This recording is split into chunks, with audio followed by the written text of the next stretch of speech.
Reviews Ford F-150. 4x4 XLT drivers review vertical bar American Heartthrob. Ford F-150. 2018 is the latest love in America's long-term relationship with large trucks. For decades, the F-150 has come to power. Ford sells nearly 900,000 of them by 2017, and with speed for the Eclipse for 2018. Ford will be so deep on trucks and SUVs that drop all but to cars from the North American lineup.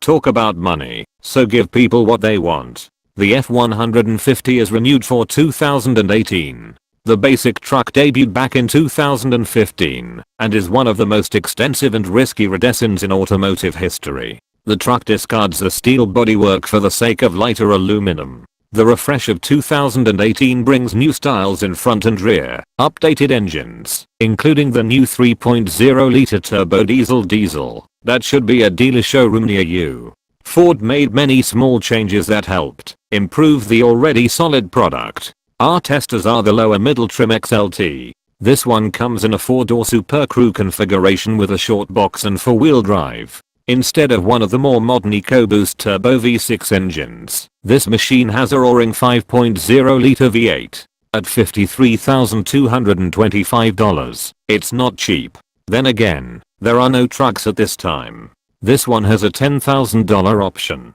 These include $1,995 for 5.0L V8, $590 for blind spot and crane monitoring, $495 for spray and a few other small things. Chief Editor Greg Maglia: I think the F-150 is the most complete truck. It performs in almost every area. Some trucks, like Ram, I think have better styling, but almost every part of the F-150 is great. It's like a 5-player baseball player. This one has a powerful 5.0-liter V8 working with a 10-speed automatic transmission, which makes for strong acceleration and smooth power delivery. Filled with XLT chrome-plated trim, the F-150 also makes a statement, and the bar and grille steps add the right amount of bling.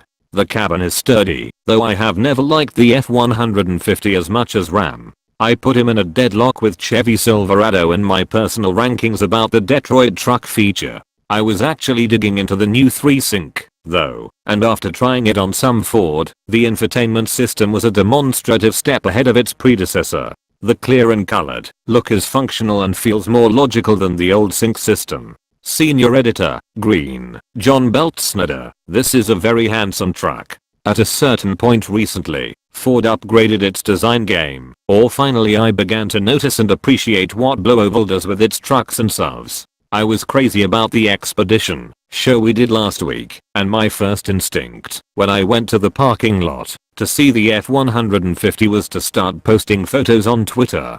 Somehow, my son's sixth sense told him that I had brought a truck home, and when I walked in the door, he asked to see it.